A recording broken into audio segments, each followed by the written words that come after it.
tant qu'il y a du gasoil dedans, le réservoir, il ne rouille pas. Le problème, c'est que souvent, il y a de l'eau avec le gasoil. Et donc, l'eau reste en bas et ça te bouffe le réservoir. Donc là, ce qu'il faudrait faire, c'est s'assurer surtout qu'il n'y ait que du gasoil dans le réservoir. Ou alors, se servir du produit. Donc, le produit, il convertit les molécules de flotte et en général, après, tu n'es plus embêté. Et bon, moi, on a eu plusieurs cas dans l'atelier où on était à 2 doigts de changer la pompe, on a essayé le produit et c'est reparti.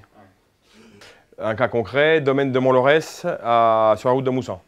Le gars, il m'appelle, il me dit le tracteur ralenti régulier, il cale au ralenti. Donc là, déjà, gros problème sur la pompe. Donc je vais le voir. Je m'aperçois que dans le réservoir, bon, je vous passe les détails, hein. Je m'aperçois que dans le réservoir, le gasoil, on aurait dit de la Frève Tagada, tellement, du fluo c'était. C'était Perrier fluo, voilà. Perrier fluo rose, là, pareil. Et donc, on vidange le réservoir. Dans le réservoir, j'avais fait une photo, là, je ne me rappelle pas si je l'ai encore. Il y avait moitié eau, moitié gasoil. Ensuite, on vidange le réservoir, nettoyé. On a sorti des morceaux d'algues comme ça, comme des tripes de poulet. Et là, tout était bouché, les bandes jaunes. Donc nous, on nettoie tout, on remonte, on remet du bon gasoil dedans. Bon, ça marchait un peu mieux, mais c'était toujours pas ça. Et donc après, j'ai dit, bon, en désespoir de cause, on va essayer le produit là, actuel.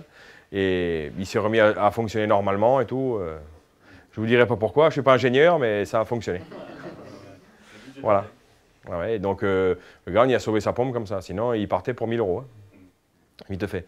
Alors que là, le produit, si on s'en sert régulièrement, vous traitez 1 pour 1000 dans la cuve. Ou 2 pour 1000 maintenant. Ouais, parce qu'il n'y a plus de soufre dans les gasoils, donc c'est encore pire maintenant. Ouais, vous traitez donc 2 pour 1000, 2 litres pour 1000 litres. Et vous êtes tranquille pour 1 an.